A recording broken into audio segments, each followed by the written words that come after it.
Hi friends, I just want to bring you to a very interesting portion in the Gospels when Jesus talks about his coming.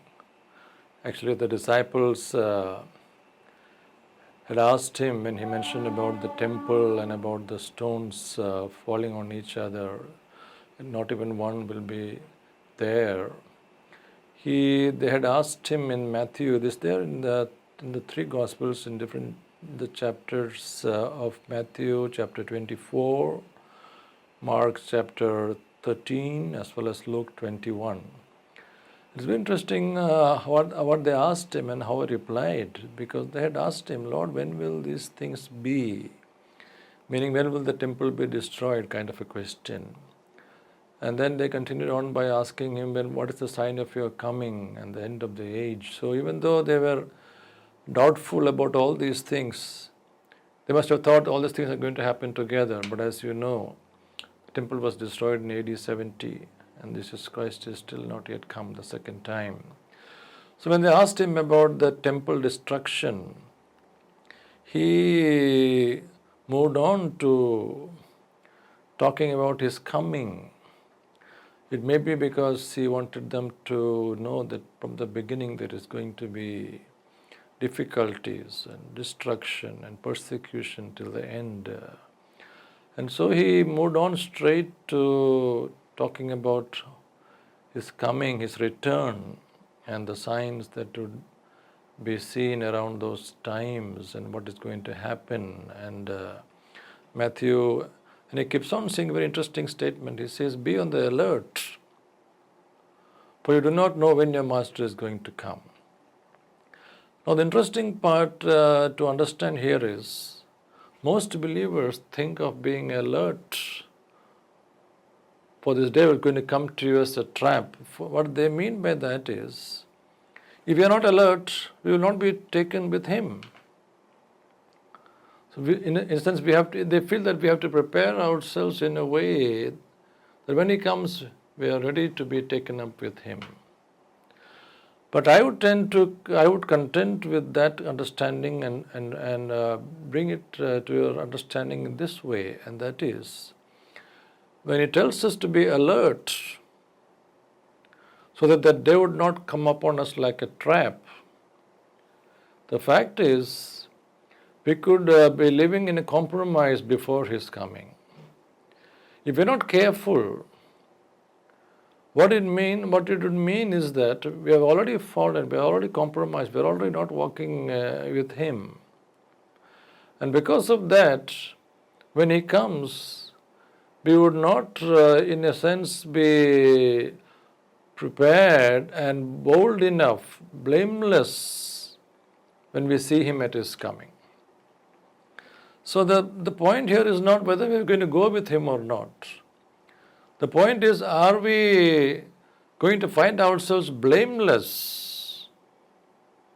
The issue is not we are going to find out when he is going to come if we are alert. No. The issue here is, when he comes, we never know when he is going to come. Will we be found blameless at his coming? Will we be preparing ourselves before, in the sense, will we be in a lifestyle or in a place where we are already clear about giving him first place, so that we don't fall and therefore we are not ready, and we are going to be found living in compromise when he comes.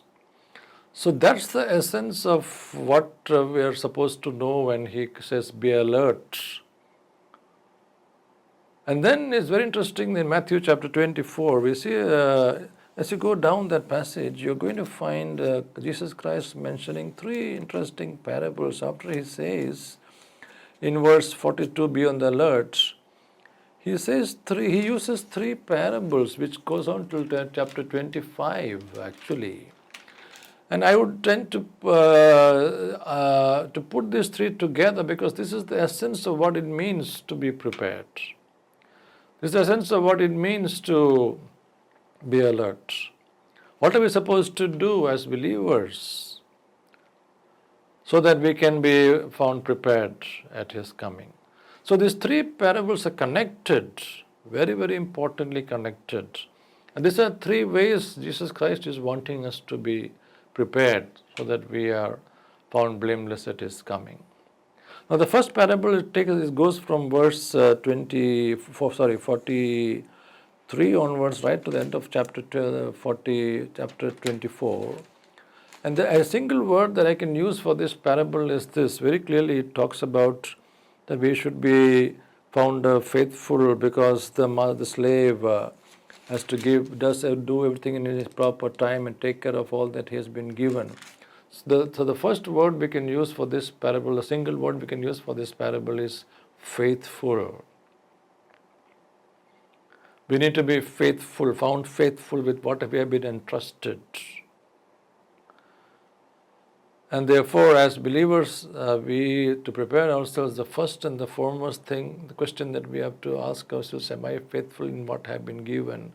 As a parent, as a child to my parents, as faithful in the workplace, faithful in the ministry that God has called me, are we going to be found faithful?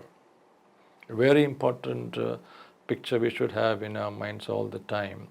So the first aspect that God wants us to be prepared is in the place of faithfulness. Are we faithful in what we have been entrusted?